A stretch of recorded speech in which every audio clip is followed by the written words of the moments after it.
Hello, guys. This is Herbert here. I am with my friend, my brother Ephraim here. We are going to talk about marriage, but taking a different perspective in terms of polygamy in the African context. Whether we want to see whether to have a discussion, different views with regards whether it's actually relevant, or one could actually consider to have polygamy or not. So we have our brother here. He has experience, of course, not that he has actually in polygamy, but he grew up in such a kind of setup. So maybe he wants to share to us his experience, what actually it means, and whether one would want to consider that or not. Okay, so my brother Ephraim here. Do you think that it's actually one would actually want to consider to have a polygamy from maybe from a child perspective, or from just him being a man, African man perspective?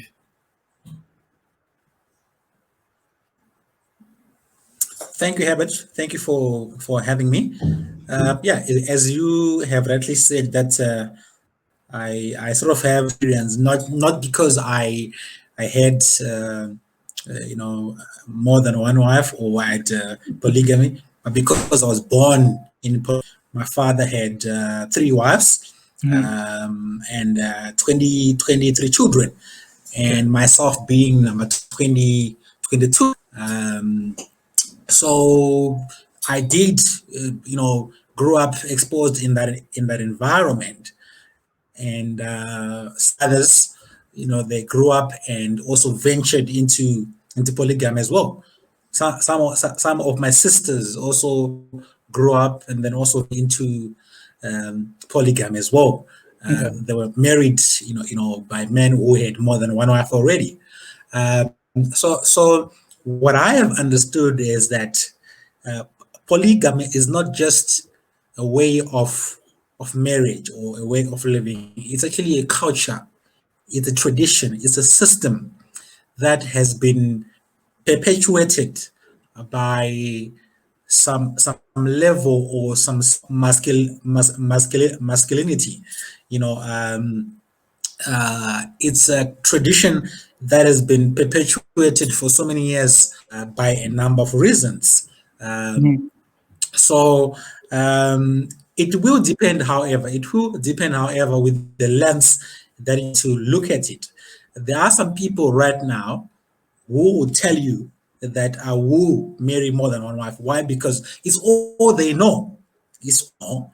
At some point, I felt like that's all I knew. I felt like polygamy was all I knew. So you are saying that there was a time that you actually considered to have another wife. I mean, like maybe back when that's all you knew. Well, did you consider having more than one? No. Based on the exposure, for sure. No. No. Yeah, what I'm trying to say is there was nothing else I knew outside of polygamy. You can imagine born in polygamy, grew up in polygamy. All you see around you is polygamy. You have brothers who married in polygamy. You have sisters who are married in polygamy. You have uncles, you have aunties, you've got everybody who's married in polygamy. So it's a system that I grew up in. If you grow up in that system, you feel like you have no other choice, you have no other option until you expose yourself to other options. What I'm saying is, at some point, I felt like I had no other option because that's all I knew. But when I was exposed to things, that's when I realized it was not something that I wanted. It was not something that I would have wanted, to have for myself, long run. So it really depends with the lenses that you are using to look at it. So let me get you there. So what made you have the different perspective? Is it because of the hardship or the conflict that probably I'm sure there should be conflict that would actually happen in this kind of setups, especially in terms of resources, and if they kind of a little bit limited, what really at that point that you this is all what you knew. Yes, you're exposed to other different kind of environments, just like now we have things that we know, but we are exposed to some other things that we now exposed to, but we sometimes tend to just stick to what we know. I mean, what made you make this choice and say you don't want to be in polygamy? What was that point, or what was the reason for you to be like this? Yeah, well, look, yeah, yeah. Look, even though I was trapped in the system, even though I was trapped in the culture, even though I thought I was trapped in the tradition, um, there were things that I knew, I noticed that those things were not right. There were so many things that I could pick up that those things were not okay. I can share with you. I was born when my father was already old. I was born when my father was already in his 70s. So what it means is I didn't have much time with my father because he died when I was too young. He died when I was 6. But the culture continued. You know, I remained in the system. I remained in the culture because everybody who was around me was practicing it. But what made me decide that this that I wanted to do for myself is because of the hardship, of course, of the quarrels between their wives and the children, you know, the fighting between, you know, the women, the children, and everybody else. So it's not really a healthy environment for kids to grow up in, especially if there is no enough resources for everybody to survive on. So you are trying to sort of scramble on the little resources that you have. So that poses a big challenge, to the war situation. So the fighting, the quarrels, the arguments, the what, that made me realize, this was not Yes. something that I wanted for So myself. let's I say, wanted a different life. so you would argue to say that if your father per se was rich, maybe these conflicts were not going to be there. Would you ever thought at some point, because right now what you mentioned is all about the resources. Let's say your father was rich. Would you see anything else that was wrong with this kind of thing? Because as far as I'm concerned, if the resources are there, I think they're going to be more peaceful, or maybe there might be a little bit of peace, of course. Yeah, look, man. The lack of us makes things worse. Okay. But even though the resources are there, even though the resources are there, there's always strife that happens. There's always this animosity that rises when one man has got more than one wife, because this wife is trying to to have a good place. So that always brings sort of a strife. I know of many people who are rich who have got more than one wife, but there's no peace in their lives. Why? But, Because but I can they're also argue just to say there's they're another trying to guy fight who for the has one attention. wife and there's no peace at home as well, you know. So I mean, how do we then? Absolutely, Yes, I mean, so absolutely, then how do we? absolutely, And I would also argue that some other houses where there is actually polygamy, they might actually be peace. I mean, for sure, my grandfather had polygamy, absolutely, and there was, I absolutely, don't know, maybe I was too young, but absolutely. there was some level of actually understanding. And would I say that it was based on the fact that of your religion, to say that now you're a Christian, and then maybe this also altered the way you think, and then you say, I mean, based on these beliefs, that it is actually not good for you to have many wives, or it was just say, even though irrespective of you being Christian or not, you were not going to take this route. Look, man. My father was a Christian. My father was a Christian. Mhm. And he was going to a church which the apostolic sect church, which is regarded as as Christianity, and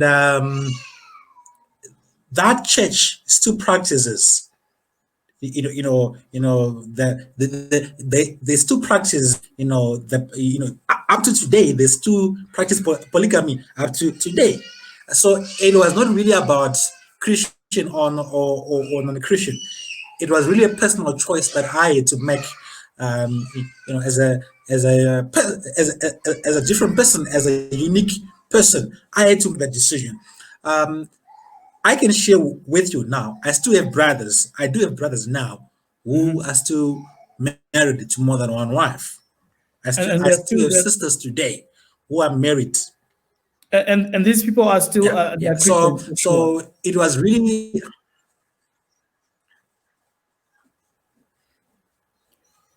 Yeah. Look, man.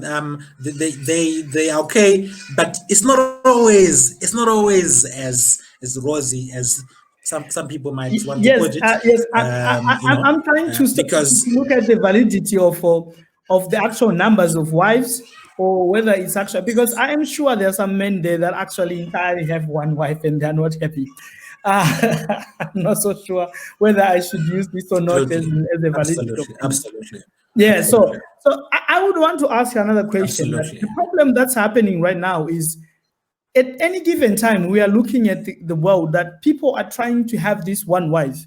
But there is another trend that's actually popping up, which is entirely kind of replacing polygamy. And somehow people are accepting it, be it a small house, side chick, whatever, this has to happen. So to my own understanding, I feel like this thing has actually not died. It actually different and transformed into a different form. How do we then say that, okay, it's good, but men are just doing it. It's maybe under the cover or under the carpet. Yeah. That's very true. Somebody once say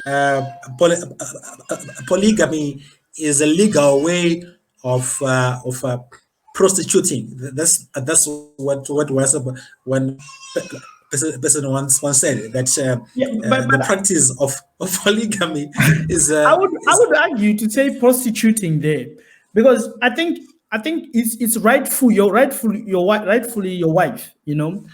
I think when it becomes the small house and everything, then probably we can call it that.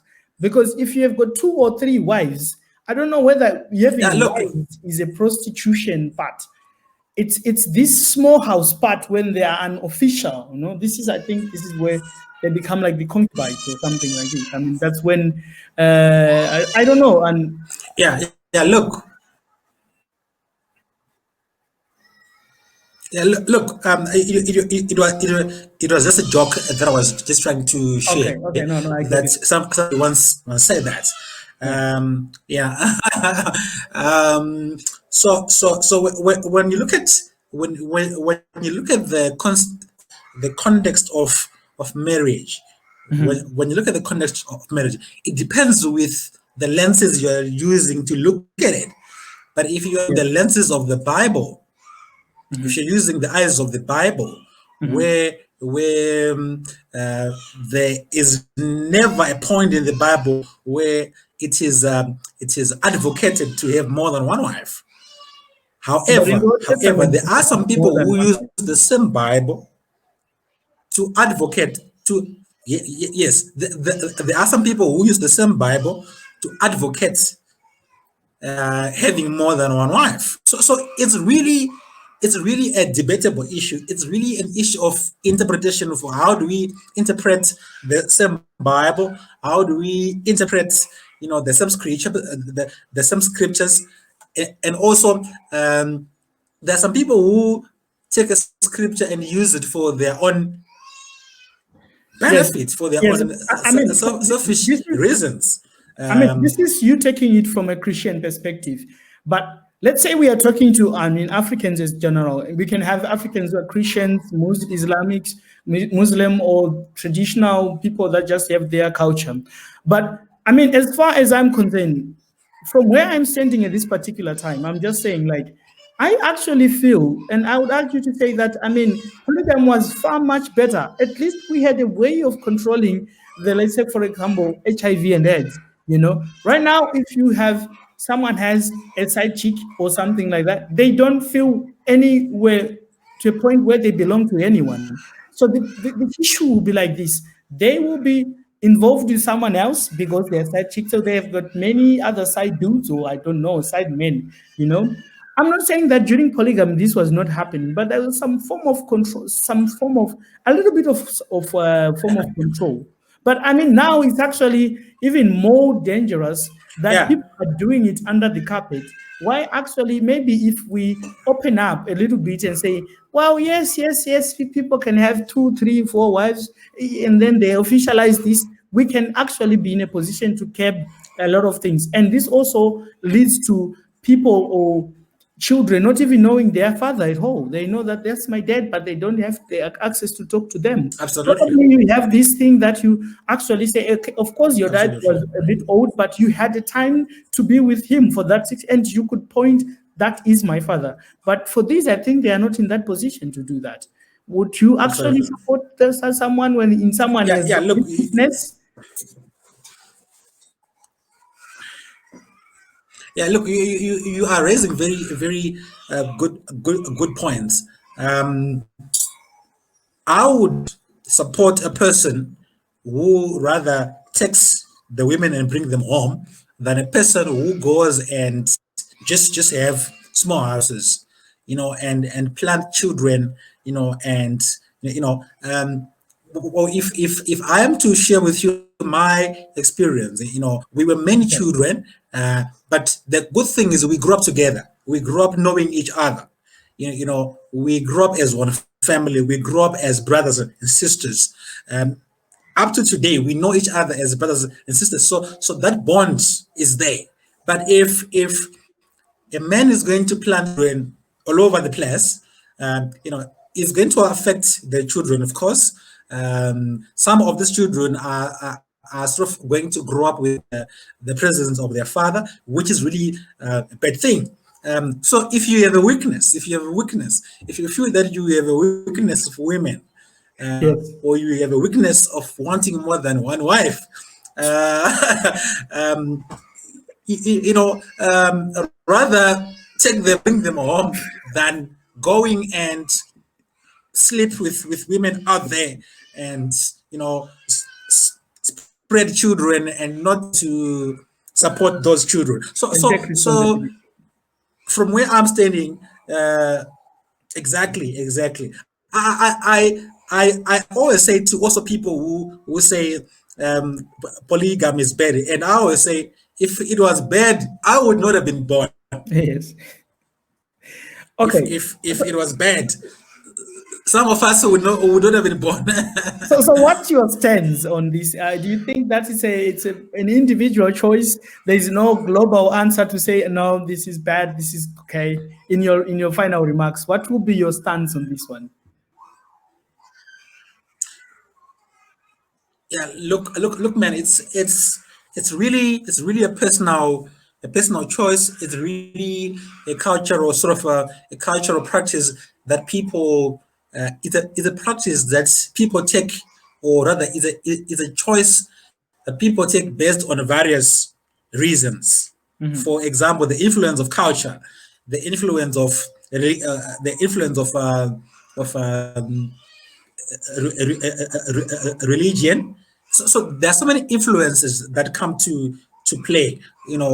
For one to say I'm choosing to take more than one wife. So I would think that it's really a personal stance that one has to take. But if I were to speak as a Christian, of course, in the Christian stance, in the Christian context, you're encouraged to have one wife. But if we are to talk culture, if we are to talk, African context, you will see that our forefathers, our grandfathers, they had more than one wife. So it's really something that one has to decide based on their ability of being able to look after their wives and the children. Okay, guys. So I think there you have it. He said it's actually entirely up to your personal perspective. Well, anyways, I had so many other questions that I wanted to ask, but unfortunately, I will not save to ask here because of our time. But I'll leave you with this one. Because the answer is actually saying that my worry is when people always say that they want to have one wife, especially my fellow Christians, usually it's just one wife in the paper. And they actually have a lot, trust me. But anyways, it has been a pleasure to have Ephraim here and with his experience. I mean, it's entirely up to you to choose which way that you want to choose. I mean, as he rightfully has been saying, he mentioned quite a lot of times that he says you need to have the right lenses. So probably if you don't know which lenses, you can actually hit him up and actually ask which kind of lenses do you want. I think for now we are done. Goodbye, guys. It was really nice being with you guys.